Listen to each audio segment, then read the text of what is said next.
The text from my mother was simple, almost too simple. Samantha, please come over at 7. We have something special planned. I stared at the screen, the words blurring as my stomach churned, tightening with a familiar knot.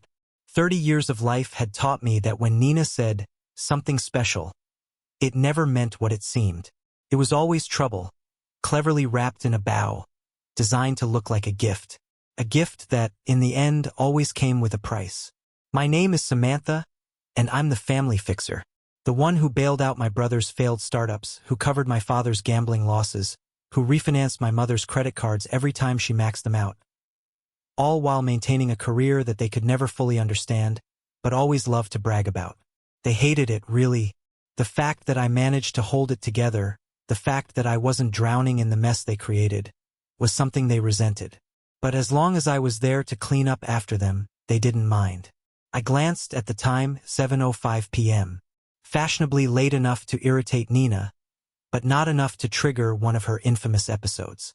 I knew the drill. Show up just enough to keep the peace, but not too much to raise suspicion. Pulling into their cul-de-sac, I caught sight of their house. Suburban, pristine, the kind of place that looked like it belonged in a magazine, but held more secrets than I cared to count. Through the living room window, I saw the flicker of movement, the hushed voices. A surprise party. How original. How predictable. Taking a deep breath, I rung the doorbell. The door swung open, and there she was, Nina, perfectly coiffed. The picture of calm, her face pulling up into that smile. The one she wore when she was up to something. Surprise! The chorus hit me the moment I stepped inside. Family members began emerging from various corners, all sporting that same expression. The one you'd see on sharks circling their prey. It wasn't even disguised as joy anymore. It was just expected. Oh my goodness! I gasped, the words slipping out with a practiced ease. The surprised face I'd perfected over years of this nonsense. You shouldn't have. Oh, nothing's too good for my baby girl, Nina cooed, pulling me into a lavender-scented hug that lingered just a bit too long. 30 is such a special birthday. I'm 29, Mom. Details. She waved me off, already dismissing the truth with that effortless grace she had. She turned to my father. Edmund, bring Samantha a drink. My father appeared in record time, holding a glass of what looked like some overexpensive scotch.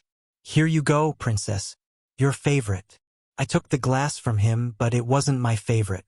I hated scotch. He knew that, but it didn't matter. It was never about what I wanted. It never had been. My brother, Jasper, stood awkwardly near the fireplace, avoiding eye contact. And that's when I noticed it. The legal-looking document, partially hidden under a magazine on the coffee table. His corner poking out like it was trying to call attention to itself, trying to be seen. Come sit, Nina said, guiding me toward the couch. Everyone's here to celebrate you. I scanned the room. Aunt Margaret, Uncle Pete, cousins I hadn't seen in years. All of them with identical, forced smiles, the kind that made you feel like they were all in on the joke. But you weren't. The only genuine face in the room was Reagan, my best friend. I caught her eye, and she raised an eyebrow just slightly, as if to say, what the hell is this? Before we cut the cake, Nina began, standing with a flourish. We thought we'd start with presents. The biggest one first. Edmund reached for the magazine, moving it aside to reveal the document beneath. My heart skipped a beat. This wasn't a surprise party. It never was. It was all just a setup. I had a sinking feeling about what was coming. What's this? I asked, trying to keep my voice level. Oh, just some boring paperwork about Grandma Sophia's inheritance, Nina said too casually, her eyes avoiding mine. Nothing to worry about tonight. We'll deal with it later. I'd already read the title. Inheritance Agreement. It was like a punch to the gut. Actually, I said, picking up the folder, maybe we should look at this now since everyone's here. Nina's smile faltered for a fraction of a second, just long enough for me to notice. No, darling, she said quickly, her tone shifting ever so slightly. Let's have fun first. Mom, I said, not missing a beat. You know I prefer to handle business before pleasure. I started opening the folder, watching her face carefully. Valerie, she snapped, then quickly softened. It's your party. Don't you want to enjoy it? Jasper suddenly spoke up, his voice barely above a whisper. Maybe we shouldn't. Not now. Nina didn't let him finish. She cut him off sharply. I stood up, still holding the document. What exactly am I looking at here? The room fell silent. Too silent. Nina and Edmund exchanged glances, like they were trying to recalibrate, figure out their next move. It's just a formality, Edmund said smoothly. Something the lawyers need for Grandma's estate. Nothing urgent. Then why is it here at my surprise party? I asked, keeping my voice steady, my eyes never leaving them. Nina's laughter sounded high-pitched and nervous. Why are you being so suspicious, darling? Can't we just celebrate? I looked around the room at all the faces, their eyes darting between Nina and me like we were playing some strange game of tennis. My family, the people who should have had my back.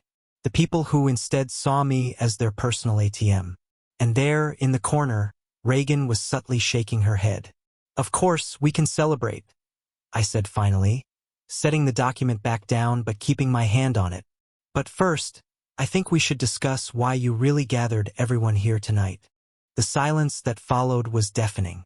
Nina's perfect smile cracked, just enough to show the desperation beneath. And I knew then that whatever was in that folder was going to change everything. I walked into the room, the air thick with tension, the artificial smiles of my family members already settling into place. It was always like this, always the same. As I stepped over the threshold, the chorus of surprise hit me like a wave, but it was more of a ripple than a wave. Predictable, dull, and far too rehearsed. The same expressions, the same hollow words, the same act they had put on year after year, as though somehow I wouldn't notice. They had worked hard to make it look convincing, but their attempts were just that. Attempts. I saw past the grins and the forced excitement. I saw the desperation in their eyes. This wasn't about celebrating me. It never was. It was always about what they could get from me. Surprise! Aunt Margaret squealed, trying a little too hard. Oh, wow, I said, offering a tight smile that could have been mistaken for a grimace. This is just what I needed. Nina pulled me in for another hug, her grip a little too tight, the lavender scent of her perfume too overwhelming. Nothing's too good for my baby girl, she whispered, her voice silky but with an undertone of something darker. I knew that tone. It was the one she used when she needed something from me. 30 is such a special birthday. I'm 29, I corrected her, though I could already hear the dismissive wave of her hand, the same way she'd always brushed aside my boundaries. Details, darling. Details? Nina dismissed with a flick of her wrist, like my age was something so insignificant she couldn't even be bothered to remember. Her eyes darted to Edmund, who appeared instantly with a glass of something that looked too expensive to be anything but scotch. Here you go, princess, he said, handing me the drink. His words coated in a sugary sweetness that didn't quite mask the smirk tugging at the corner of his mouth, the same smirk he wore every time he had something up his sleeve. Your favorite. I took the glass from him, though I hated scotch. It had never been my drink. But it didn't matter. It was just another move in their game, another way to control the situation. I could practically hear their thoughts. Let's offer her a drink, and maybe she'll stop asking questions. Jasper, my brother, stood off to the side, avoiding eye contact as usual, his posture stiff, like he was trying to make himself as small as possible. I'd never understood why he could never look me in the eye during these things. Was he ashamed of me? Or was he just playing his part in this game, too? That's when I noticed the document on the coffee table. The corner of the legal-looking folder peeked out from beneath the magazine. I could feel my pulse quicken as I took in the sight. This wasn't just a party. It was a setup. Of course, it was. They wouldn't waste a good opportunity to pressure me into something. Come sit, Nina urged, steering me toward the couch, her hand lightly resting on my shoulder, her touch almost soothing. Everyone's here to celebrate you. I scanned the room. Aunt Margaret, Uncle Pete, distant cousins I hadn't seen in years. All of them wore those identical, forced grins. It wasn't even an act anymore. It was a reflex, a routine. The only face that didn't seem to follow the script was Reagan's. She stood by the window, arms crossed, looking at me with a raised eyebrow. Before we cut the cake, Nina announced, her voice far too bright, "We thought we'd start with presents. The biggest one first." Edmund grabbed the magazine, pushing it aside to reveal the folder. My breath caught in my throat. It was like a switch flipped inside me. I could feel it. The moment when everything would change. The moment they would show their cards. I forced a smile. "What's this?" "Oh, just some boring paperwork about Grandma Sophia's inheritance," Nina said far too casually, brushing it off like it was no big deal. "Nothing to worry about tonight. We'll deal with it later." But I had already seen it, inheritance agreement. The words burned into my mind. The trap was laid out in front of me, and I knew I was walking right into it. "Actually," I said, picking up the folder, "maybe we should look at this now since everyone's here." Nina's smile faltered, just for a split second. But it was enough. Enough for me to see that this wasn't going to be an easy conversation. "No, no, darling," she quickly recovered. "Let's have fun first." "Mom, you know I prefer to handle business before pleasure," I said, my voice steady. Inside, my heart was pounding, my instincts screaming that this was it. This was the moment where I'd have to take control. No more pretending. No more playing their game. I could feel the room tense, the air thick with anticipation. Edmund cleared his throat. "It's just a formality," he said smoothly, trying to calm the waters. "Nothing urgent." "Then why is it here at my surprise party?" I asked, my eyes narrowing as I stared them down. Nina's laugh came out high-pitched and forced. "Why are you being so suspicious, darling? Can't we just celebrate?" The room grew unnervingly quiet. I looked around, taking in the faces watching me like I was some kind of spectator sport. This was my family, the people who should have had my back, but instead had made me their personal ATM. They had used me, manipulated me, and now, here they were, trying to pull me into another one of their schemes. "Of course we can celebrate," I said finally, setting the folder back down, but I didn't let go of it. I kept my hand on it, my fingers curling around the edges as I looked around the room one more time. "But first, I think we should discuss why you really gathered everyone here tonight." The silence that followed was deafening. Nina's smile cracked, just enough for me to see the desperation underneath. And I knew, deep down, that whatever was in that folder was going to change everything. Before I share what happened next, the moment that left an entire room of journalists in stunned silence, I want to connect with you, my amazing viewers. Where are you watching from? Drop your country's flag in the comments below. And if you've ever had to fight for something you believe in, hit that like button, because this story is just getting started. Nina began reaching for the folder, her fingers trembling ever so slightly. But I pulled it back, watching her closely. "Let's not make a scene," she said, her voice losing some of its silk. "Oh, Mom, I think it's a little late for that." I pulled the folder closer to my chest, feeling the weight of it settle in my hands. The moment I opened it, the reality of what they had planned hit me like a freight train. Inheritance agreement. The words jumped off the page, mocking me, daring me to ignore the truth. Nina stood frozen, her hand still stretched toward the folder, her expression tight, her smile nowhere to be found. Edmund's fingers twitched around his glass, the ice in his scotch rattling with an unsettling rhythm. It wasn't the first time they'd tried something like this. But this time something was different. This time they had underestimated me. They hadn't counted on me seeing through their game. I glanced at the page, skimming the first few lines. My stomach dropped. It was everything I'd feared and more. The inheritance wasn't just about the money. No, they wanted something far worse. Control. "You want me to sign away my entire inheritance," I said, my voice barely above a whisper, but sharp enough to slice through the tension in the room. "Is that what this is?" Edmund shifted uncomfortably, but Nina's eyes narrowed, the familiar defensive wall rising in her gaze. "It's not like that," Edmund interjected, his voice smooth, trying to smooth over the damage. We're just redistributing it for tax purposes. Tax purposes? I repeated, a bitter laugh escaping my lips. How convenient. There it was again, the same excuse they'd used for years. When they didn't want to explain their real intentions, they hid behind the veil of tax purposes or family obligations. They'd made a habit of manipulating me with empty promises, telling me I was helping them out of love, out of duty. But deep down, I knew the truth. They never cared about me. They only cared about what I could give them.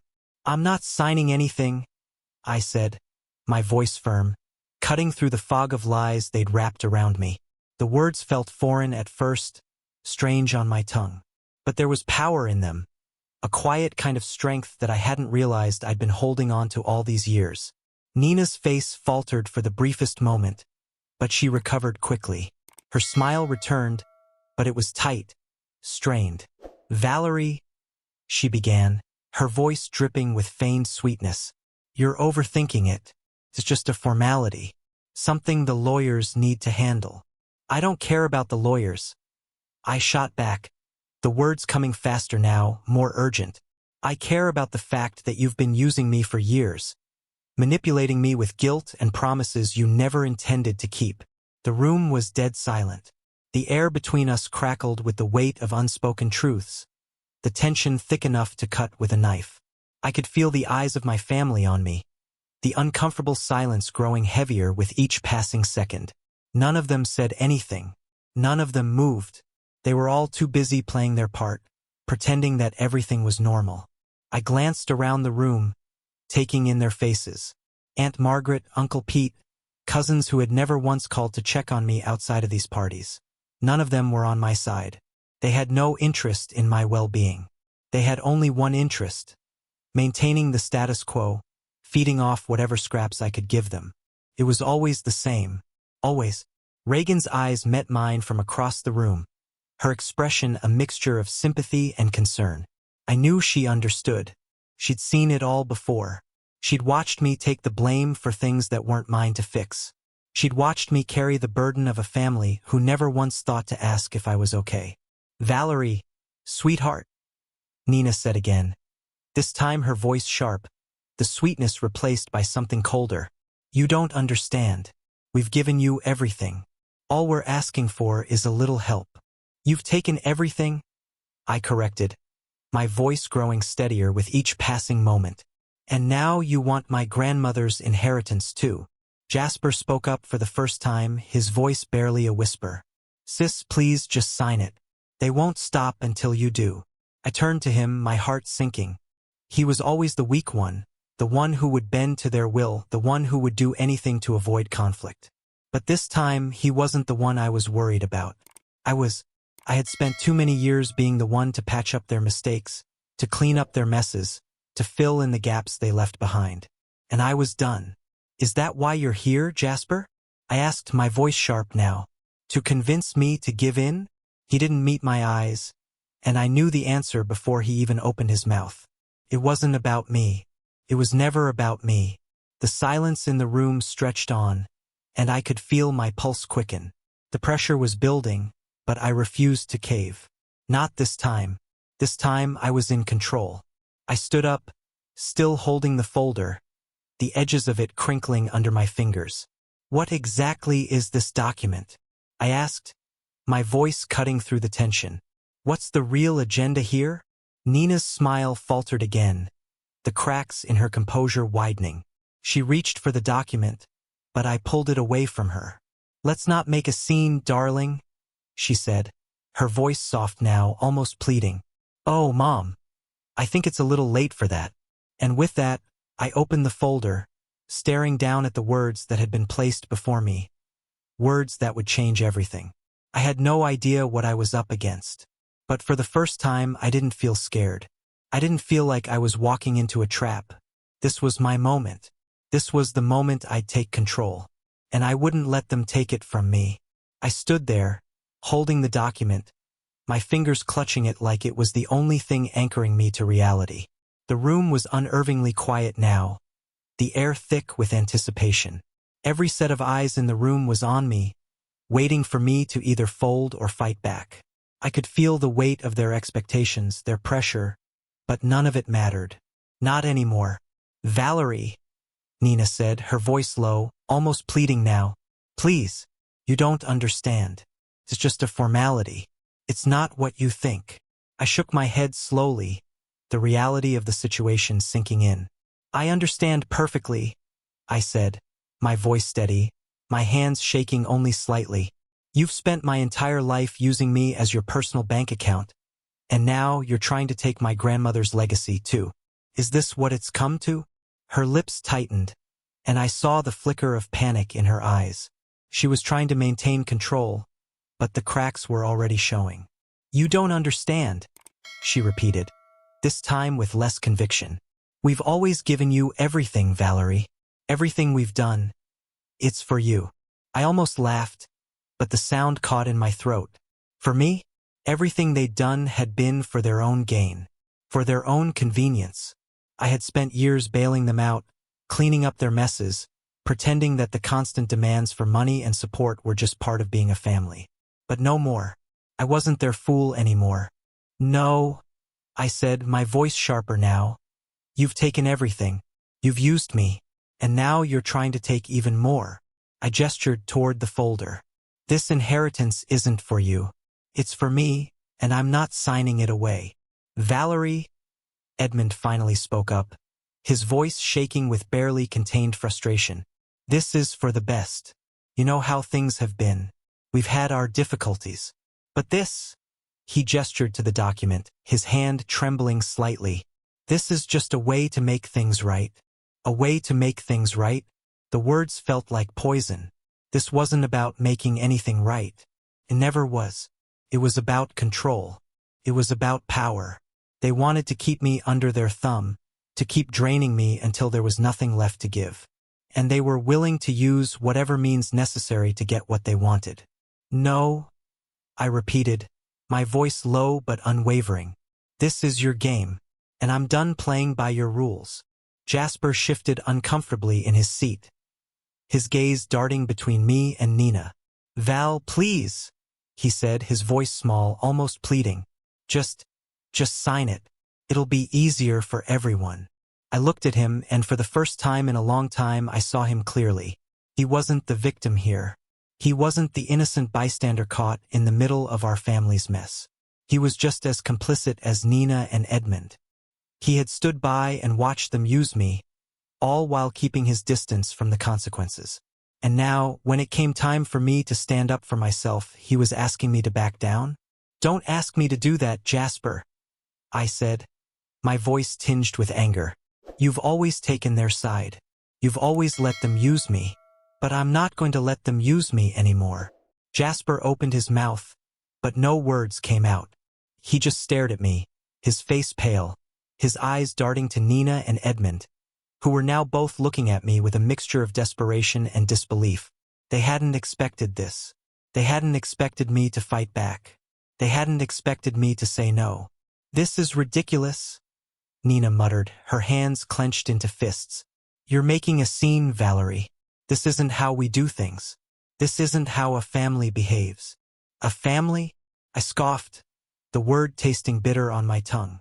This isn't a family. This is a collection of people who use each other until there's nothing left. I've been your safety net for so long, but I'm done. Nina's face twisted in anger, and for a moment, I saw the real her, the woman who had spent years manipulating me, using guilt to control me, pretending to be the loving mother when all she really wanted was to keep me in line. She took a step toward me, her voice low and venomous. You ungrateful little brat, she hissed. You think you know everything? You think you're so much better than us? You think you can just walk away and leave us with nothing? I stood my ground, refusing to back down. I don't think I'm better than you, but I know I deserve better than this. And I'm not going to let you destroy everything just because you want more. The room fell silent again. It was as if everyone had stopped breathing, waiting for the next move. But there was no next move. This wasn't some game to be played. This was my life, and for once I was taking control. Nina's mask cracked. The composed, calculating woman I'd always known gave way to someone far more vulnerable. She looked at me like I was a stranger, like I wasn't the daughter she had always been able to manipulate. The realization hit her. She had lost me, and that terrified her more than anything. But it wasn't just her. It was Edmund, too. The man who had never cared about anyone but himself.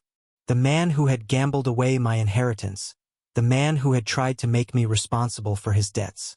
His face was pale, his eyes wide, but beneath the fear, I saw the same desperation. They both needed me. They had always needed me. But I didn't need them anymore. I turned to the rest of the room, the same family members who had always stood by and let this happen. You're all complicit in this, I said, my voice steady but filled with disgust. You've all stood by while they've used me, and now you want to act surprised when I finally say no. Aunt Margaret looked away, unable to meet my eyes. Uncle Pete fidgeted with his drink, avoiding my gaze. The cousins shifted uncomfortably in their seats. And Reagan, my best friend, the one person who had never turned her back on me, looked at me with nothing but pride in her eyes. I'm done, I said, my voice quiet but firm. I'm done being the person everyone relies on for help, the one who fixes everything. This stops now. Nina opened her mouth to protest, but I held up my hand. I'm not asking for your approval, I said coldly. I'm done. And with that, I turned and walked out of the room, leaving behind the mess they had created, leaving behind a family that had used me for far too long. The sound of their voices faded behind me, but for the first time in my life, I didn't feel the weight of their expectations on my shoulders. I felt lighter. For the first time in years, I felt free. I stepped out of the room, the tension in the air thick and suffocating, but it was as if the weight on my shoulders had finally been lifted. The moment the door clicked shut behind me, I exhaled, releasing a breath I hadn't realized I'd been holding for years. The walls that had kept me trapped in this cycle of guilt, manipulation, and false promises were beginning to crumble, one crack at a time. Outside, the cool air hit me like a slap to the face, and for the first time in what felt like forever, I welcomed it. I didn't feel cold. I didn't feel alone. I felt free. The weight of the inheritance agreement was still in my hands, but it no longer felt like a burden. It felt like a key, a symbol of my liberation. It was proof that I no longer had to answer to anyone. No more lies. No more manipulation. No more using me as their fallback option whenever they needed something. I wasn't going to let them take this from me, and more importantly, I wasn't going to let them take me anymore.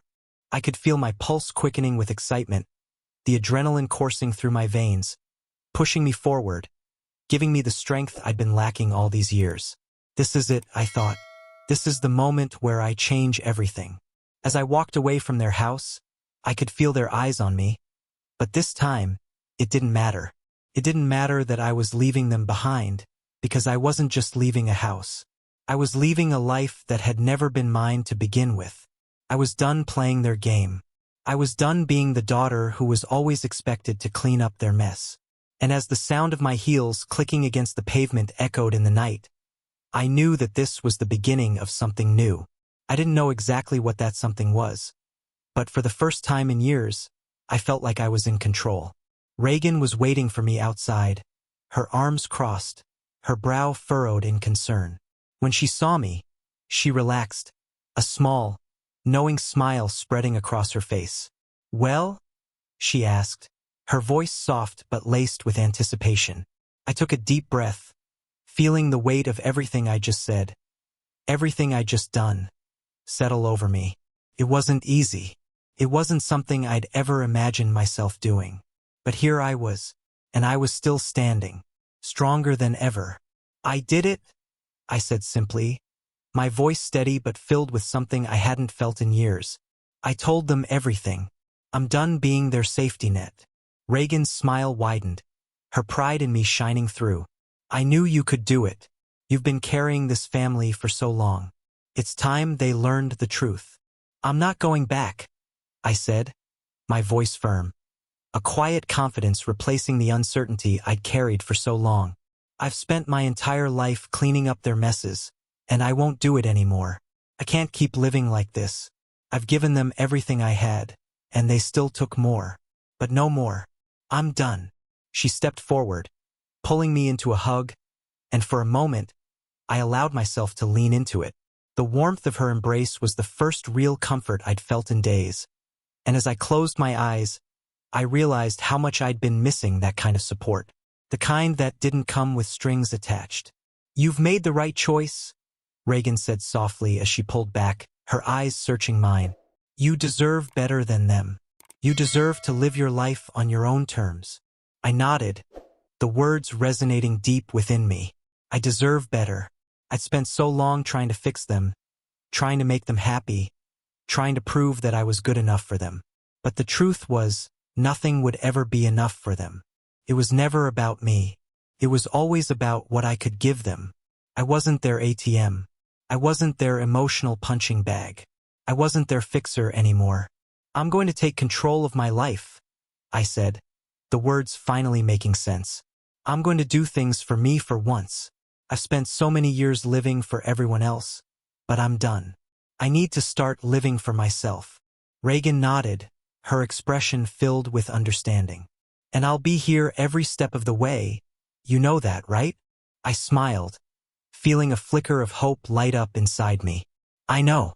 I wouldn't be able to do this without you."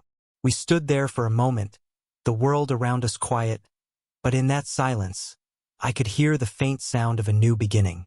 It wasn't going to be easy, and I wasn't naive enough to think that the road ahead would be smooth. But for the first time, I felt ready. Ready to fight for myself. Ready to build something better than the broken family I'd been stuck in for so long. "I'm going to make sure they never control me again," I said, more to myself than to Reagan. "I'm going to take back what's mine." Reagan smiled, a look of quiet admiration in her eyes. "That's the Samantha I've always known. Strong. Unstoppable." I turned to face the road ahead, the future finally feeling like something I could grasp. The air was cool and crisp, the weight of my decisions still fresh on my shoulders, but it no longer felt like a burden. Felt like freedom. I wasn't just breaking free from my family. I was breaking free from a life that had never been mine. And for the first time in years, I felt like I could breathe. The drive to Linda's office was quiet, but my mind was anything but. Thoughts swirled around in my head like a storm, each one louder than the last. I had walked away from my family, from the weight of their expectations, and for the first time I felt like I could breathe. But now there was something else. Something far more dangerous than the empty threats and manipulation I had just left behind. The real battle was just beginning. Linda had been expecting me. She was always prepared. The moment I stepped into her office, I could see it in her eyes. This wasn't just a meeting. This was the moment we'd been working toward for so long. The moment where I would finally have the power to take control. "Have you watched the video yet?" Linda asked, her voice calm, measured. It was the kind of voice you needed when you were about to enter a battle you didn't want to fight, but knew you had to. I shook my head. I couldn't bring myself to watch it until now. It feels like everything I've been working toward is coming to a head. Linda didn't need to say anything. She just gestured to the chair opposite her desk, and I sat down, my heart pounding as I pulled out my phone. With a few taps, the video began to play. The screen flickered, and there she was, Grandma Sophia. Her silver hair gleamed in the soft hospital light, her face still so familiar, even though it had been years since I last saw her. She had always been the matriarch, the one who held everything together, the one who never let me see the cracks. But now, as I watched her, I realized just how much she had known all along. "Samantha, my dear." Her voice crackled through the speakers, soothing and strong despite the frailty of her body. "If you're watching this, it means I'm no longer with you. And if I know your mother, as I unfortunately do, she's already trying to get her hands on what I've left you." A lump formed in my throat, and I felt a pang of guilt, as though I had somehow failed her by not seeing through Nina and Edmund's lies sooner. But there was no time for guilt now. This was the moment where everything changed. Grandma's voice continued, unshaken by time or death. "I've watched how they've used you, Samantha. I've seen it for years. how they drained you emotionally and financially, how they never once thought of you beyond what you could give them. Your mother and father, they're always taking, always demanding, and I've had enough. I could hear the emotion in her voice, a mixture of frustration and love. She had seen the way they treated me, and she had watched me carry their burdens, never asking for anything in return. She knew. I've made certain arrangements, she continued. Arrangements to protect you from them, to give you what you deserve. The inheritance you've earned, Samantha, and a little more. I held my breath as the screen flickered again, and a new image appeared. The terms of my grandmother's will. The real protection she had set in place. A trust. A series of conditions designed to keep my parents from ever touching the inheritance. Linda watched me closely as I read the documents, and I could feel her eyes on me, waiting for my reaction. But all I could focus on was the sheer brilliance of it all. My grandmother had known everything. She had known the depths to which Nina and Edmund would go to take control of what wasn't theirs, and she had made sure I would be protected. The terms were simple yet brilliant. The money in the trust was mine, but only on specific conditions. For my personal living expenses, for charitable donations to verified organizations, or for investments in businesses that had no ties to my family. There were no loopholes, no exceptions. And if anyone, especially my parents, tried to contest the conditions or pressure me into giving them anything, a clause was triggered. 50% of the inheritance would automatically be donated to charity. I looked up at Linda, my mind racing. This was my grandmother's final gift to me. Not just the money, but the strength to stand up for myself, to finally break free from their grasp. She had seen this coming. She had seen me, time and time again, sacrifice for them, and she had made sure I wouldn't be left with nothing but regrets. They won't stop, I said quietly, the weight of it all settling in. Nina and Edmund will fight this. They'll try everything. Linda nodded. Of course they will, but they won't win. Your grandmother made sure of that. I felt a rush of gratitude for Grandma Sophia. She had been more than just a grandmother. She had been my protector, even from beyond the grave. And now, she had given me the tools to fight back, to reclaim what was mine, and to finally put an end to the years of manipulation and control. I closed my eyes for a moment, letting the weight of her words wash over me. This wasn't just about the money. This was about taking back my life. This was about standing up for myself, for the first time ever, and saying no to everything they had done to me. I opened my eyes and looked at Linda, my resolve hardening. We need to send the letter today, I said, my voice firm. And when they get it, I want them to understand that I'm not afraid anymore. I'm not backing down. Linda gave me a small smile, her eyes filled with respect. I knew you'd get here. You've always had the strength, Samantha. It just took you a while to realize it. I stood up, feeling the weight of my decisions but also the power that came with them. For the first time in years, I wasn't carrying the weight of my family's expectations. For the first time, I wasn't afraid of what would happen next. I had my grandmother's plan. I had her strength. And I had everything I needed to take control of my life. And I wasn't going to let anyone take it away from me. It was only a few days later when I received the call. The moment I saw the number on my phone, a familiar wave of dread washed over me. But this time, it didn't feel like the suffocating grip of fear. This time, it felt like the final showdown. They were coming for me one last time. I stood in my living room, the phone pressed to my ear, and listened to my mother's voice. A voice that had once been my entire world, but now felt like a distant echo. We need to talk, Nina said, her tone tight, controlled, but underlined with something darker. Meet us at the house. We've come to a decision. I didn't even have to think about it. I was done pretending. Fine, I said, my voice calm, cold even. I'll be there. The drive back to their house was almost mechanical, my hands gripping the wheel with a newfound sense of purpose. I wasn't driving home to a family gathering anymore. I was driving to the heart of the storm, knowing that when I walked through that door, everything would be on the line. This was the final confrontation. There was no going back. When I arrived, I didn't even bother to knock. I let myself in, the door swinging open before I even reached the handle.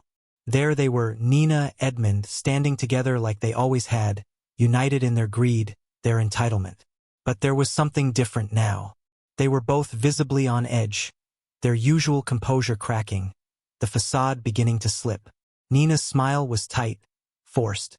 "Samantha, darling," she said, her voice dripping with an artificial sweetness. "I'm so glad you could join us." I didn't return her smile. "Let's get to it," I said, my voice cutting through the air between us. "You've come to a decision? I'm curious. What decision is that?" Edmund shifted uncomfortably, his eyes darting between Nina and me. "We've had time to think, Sam," he began, his voice low, measured. "We know this has been difficult for you. You've been under a lot of pressure and we don't want to cause you any more stress. We just want what's fair." "What's fair?" I asked, my words sharp, my patience running thin. "What's fair is that you've taken everything from me, manipulated me for years, and now you think you have the right to decide what's fair?" Nina stepped forward, her eyes narrowing. "You think you know everything, don't you?" she spat, her voice rising. "You think you're so much better than us. You think you're above it all." I met her gaze, unflinching. "I'm not above anything, but I am done letting you walk all over me. I'm done being your fallback, your emergency solution. You've drained me dry, and now you want my inheritance too. You don't understand," she hissed. "This is family business, Samantha. Everything we've done, everything we've worked for, it's all been for you. We've sacrificed for you." "Sacrificed for me?" I echoed, incredulous. "You mean you've taken advantage of me, and now you want to act like you've done something noble? You've manipulated me my whole life, and now you think you can just walk in here and get what you want?" Edmund, who had been silent until now, took a step toward me, his voice shaking with frustration. "Valerie, please," he said, his tone pleading, though there was no softness in it. "We're family. We've always been there for you." "No," I said firmly, cutting him off. "You've always been there for yourselves, and now you're trying to take what's mine. You're making a huge mistake," Nina warned, her voice dropping, cold and threatening. "We can't let this stand, Samantha. We won't let you ruin everything we've built. If you don't cooperate, we'll make sure this inheritance is contested. It will destroy everything." "Destroy everything?" I repeated, the words tasting bitter in my mouth. "What you've built is a house of cards, Nina, and you know it. The second you try to challenge this, it all comes crashing down. You're going to lose, and you know it. The trust is ironclad. You can't touch it." Her eyes flickered with panic for a brief second before she regained her composure. But I saw it, the doubt in her eyes, the realization that her grip on the situation was slipping. "Let's not make this harder than it has to be," Edmund said, his voice suddenly smoother, his hand reaching for his jacket. "We've come up with a new proposal. If you agree to share, we'll all move forward without any more drama. You'll get what you want, and we can put all this behind us."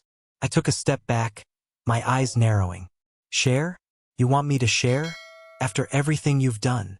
Nina nodded, her smile returning, but it was thin, desperate. "We're offering you a chance to do this the right way, to avoid a public fight. This is your family, Samantha. You can't just walk away from us." "Walk away?" I asked, a dark laugh escaping my lips. "I'm not walking away from anything. I'm standing up for myself. You've never understood that, have you? You've always thought that because I was there to clean up your messes, that you could take everything from me." I pulled out the papers from the folder and slammed them onto the table. "This is my inheritance, my legacy, not yours. And if you think I'm going to sign anything over to you, you're wrong." Nina's eyes flashed with anger, her face reddening as she stepped toward me. "You'll regret this," she spat, her voice trembling. "You can't just leave us with nothing." I didn't flinch. "I've been living with nothing but your demands for years. And now, for the first time, I have something that's mine. And I'm not letting you take it." Edmund took a deep breath, his shoulders sagging with defeat. "You've really made up your mind, haven't you?" I met his gaze, steady and unwavering. I have. And there's nothing you can do to change it. The silence in the room hung heavy. For the first time, they were the ones who didn't have the power. And I could feel it in the air, their desperation, their fear, their realization that I was no longer the pawn they could manipulate. "We'll fight you for this," Nina said, her voice low, almost defeated. "But you're wrong if you think we'll just let this go." "Do what you have to," I said, turning toward the door. "But understand this. I'm not afraid anymore." As I walked out, the sound of their voices faded behind me. The final confrontation was over, and for the first time I wasn't looking back. They could fight, they could scheme, but the game had changed. And I was no longer playing by their rules. This was my life, my inheritance, and no one, not even my family, was going to take that from me. The days following the confrontation felt like a blur, the weight of everything finally lifting as I walked away from my family's toxic grasp. Each step forward brought a new sense of clarity, as though the fog that had clouded my mind for years was finally clearing. For the first time in my life, I felt like I could breathe. I could hear my own thoughts again, and they were no longer filled with guilt, resentment, or fear.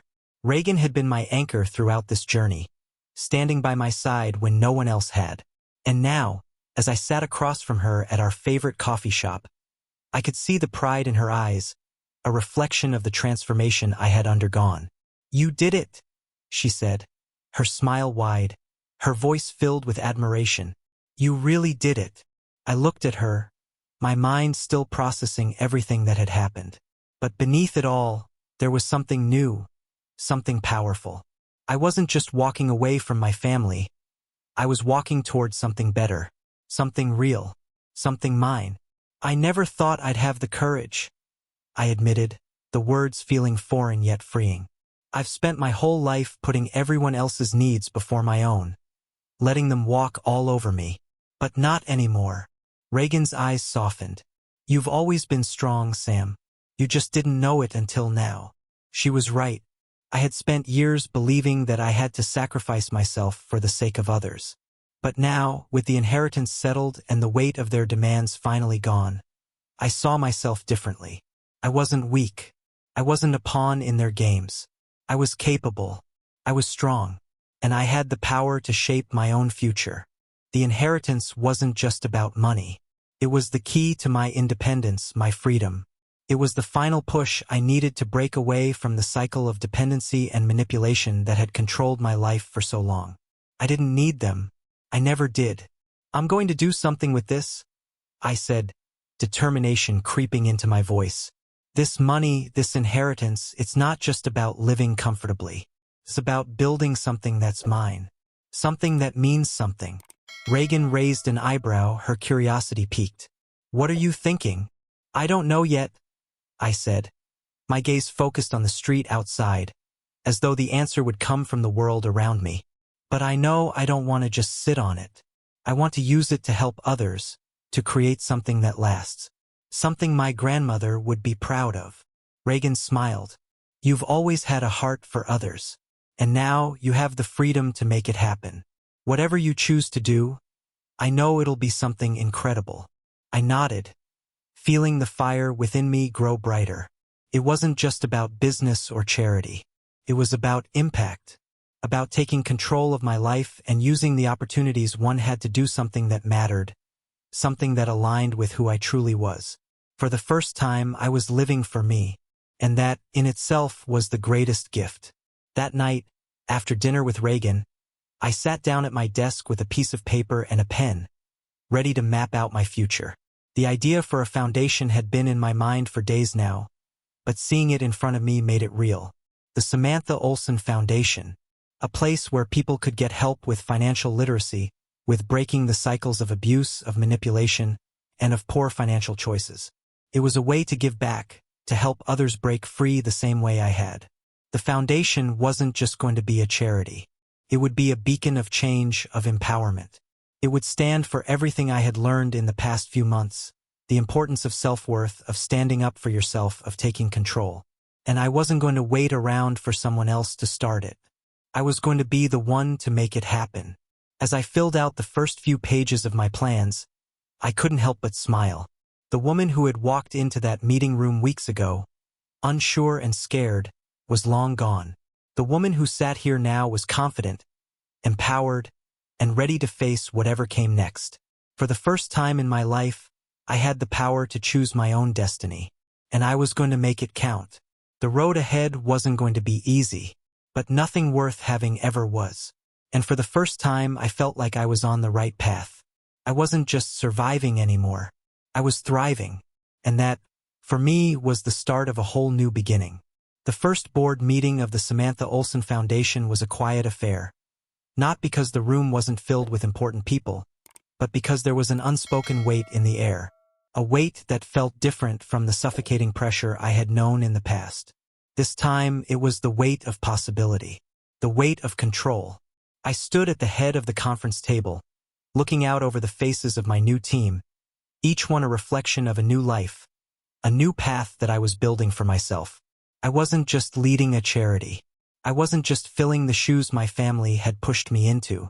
I was carving my own legacy, and it felt right. As I looked around the table, I could see the skepticism in their eyes. A room full of seasoned professionals. People who had worked in nonprofit organizations for years, who had seen everything, heard everything, and were no doubt wondering how someone like me, with no experience running a foundation, could pull this off. But the look in my eyes was all they needed to see. Confidence, clarity, determination. I was not here to fail. I cleared my throat, and the room fell silent. "Thank you all for coming," I began, my voice steady and strong. "I know I'm new to this, but I'm not new to the cause. I've spent my entire life learning the hard way about how financial abuse and manipulation can destroy a person. It's time we help others break free from that." I saw heads nodding around the table, but there was something deeper in their eyes. A cautious optimism. They wanted to believe in me, and I needed them to. I needed their expertise, their guidance, but more than anything, I needed them to see that I wasn't just another rich kid playing at charity. This was personal. This was my fight. I moved on to the next topic of the meeting, outlining the first steps for the foundation. Financial literacy programs, workshops on breaking the cycle of emotional and financial abuse, and outreach to communities who were underserved, who had never been given the chance to learn how to protect themselves. I could feel my passion building as I spoke, as though the vision for the foundation was finally taking shape in the world around me. When the meeting was over, I walked out of that room with my head held high. For the first time in my life, I didn't feel like an outsider. I didn't feel like I was playing a part or trying to fit into someone else's expectations. I was finally where I was meant to be, where I could make a real difference, not just for myself, but for everyone who had ever felt powerless, like they didn't have a choice. The next few weeks passed in a blur of meetings, phone calls, and late nights spent reviewing plans. The foundation was growing, and with it, so was I. I started to find my rhythm, my own voice in the nonprofit world. But with every success, there was a reminder of what I had left behind. My family's phone calls became more frequent, their messages more desperate. But each time I saw their names flash across my phone screen, I felt a strange calm wash over me. I didn't need them, not anymore. I had built something of my own. One afternoon, I received a message from Jasper. He hadn't reached out in weeks, and the message felt different from the others. There was no guilt trip, no attempt to manipulate. Just a simple, straightforward message. "I'm sorry, Sam. I didn't know what was going on. I should have said something sooner." I stared at the words for a moment, the weight of them settling in my chest. It wasn't an apology I had expected, nor one I had ever asked for. But in that moment, I realized something. It wasn't about me waiting for them to change. It was about me changing. And now that I had taken control of my life, I didn't need their approval anymore. Their apology didn't change the fact that I had taken back what was mine. I hit reply, my fingers moving with purpose. "I don't need your apology, Jasper," I typed. "But I do need you to understand something. I'm not the same person I was. I'm not the person who will bend to your or mom and dad's demands. And I'm not the person who will clean up their messes anymore. This is my life now." I paused, staring at the message for a moment before sending it. There was no going back. The line had been drawn, and this time I was on the other side of it. The rest of the day passed in a haze, the emotions from the message still lingering. I had reached the end of a chapter in my life. The old Samantha, the one who had lived for her family, who had kept quiet and let them control her, was gone. She was replaced by someone stronger, someone who finally understood her own worth.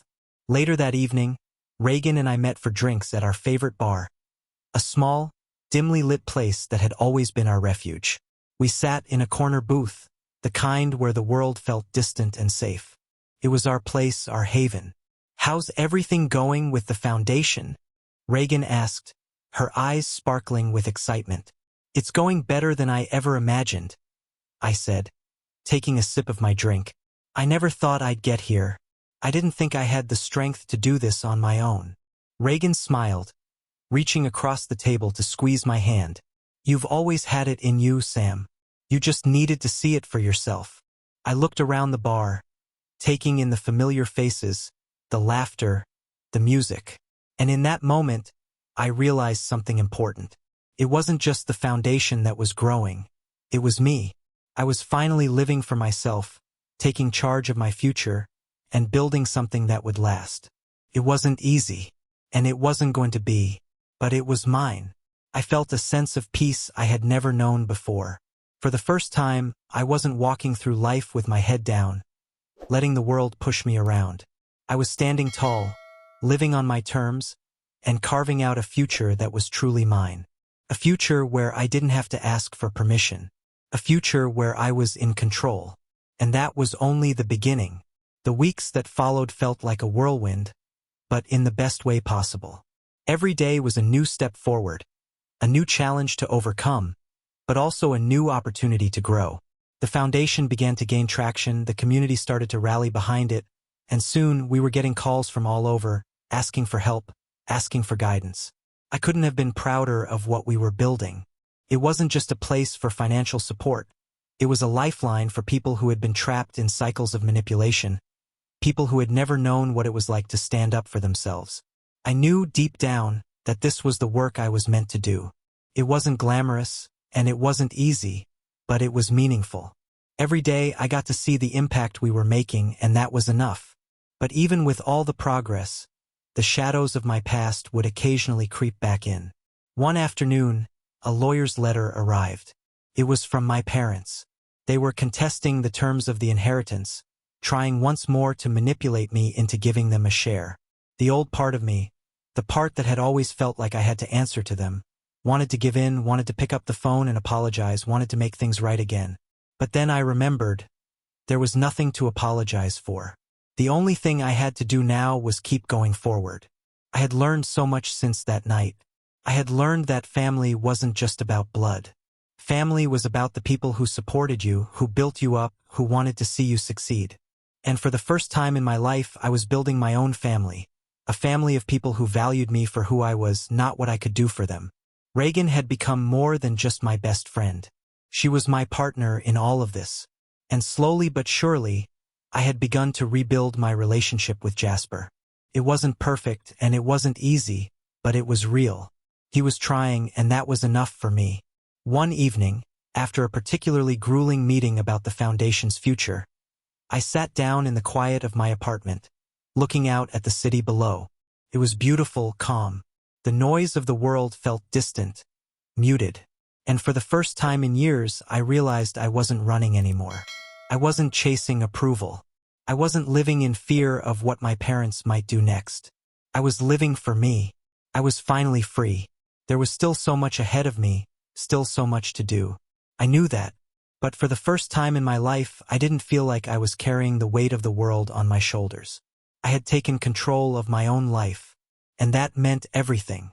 As I sat there, thinking about everything I had been through, about the road I had traveled to get here, I felt a deep sense of gratitude. I had been given a second chance. A chance to create something meaningful, a chance to live on my own terms. And that, above all else, was worth more than any inheritance, more than any material possession. Because I had finally found myself. And in the end, that was the greatest gift of all. The next chapter had begun. And this time it was mine to write. The days blurred together in a satisfying rush. The foundation's work continued to grow, and with it, so did I. Each new initiative we launched, every new partnership we formed, felt like a small victory. The people who reached out to us, the stories they shared, their gratitude, it was like fuel driving me to push harder, to keep moving forward. I had a sense of purpose now that I had never felt before. But even as I found my footing, there were moments of reflection. Moments where the past would creep in like a shadow at the edge of my mind. Those late nights when I would lie awake, thinking about everything that had led me here, the weight of my family's influence, the years I had spent just trying to please them, to make them proud. And I realized how much that had cost me. I had lost myself trying to be what they wanted me to be. Now, as I sat in the office of the foundation, looking at the team we had built, it hit me. This was what I was meant for. Not the world they had trapped me in, not their games, their manipulation, their constant demands, but this, helping others, giving them a voice, empowering them to stand up and say no more. One morning, Reagan and I sat together in the office, discussing the future of the foundation. The next phase of our mission was launching a program for young women who had been financially manipulated or taken advantage of. It was personal for me. Every decision we made was personal. We weren't just offering financial advice. We were offering a way out, a chance to rebuild lives, to give people the tools to regain control of their financial futures. It wasn't just about the numbers. It was about the people behind them.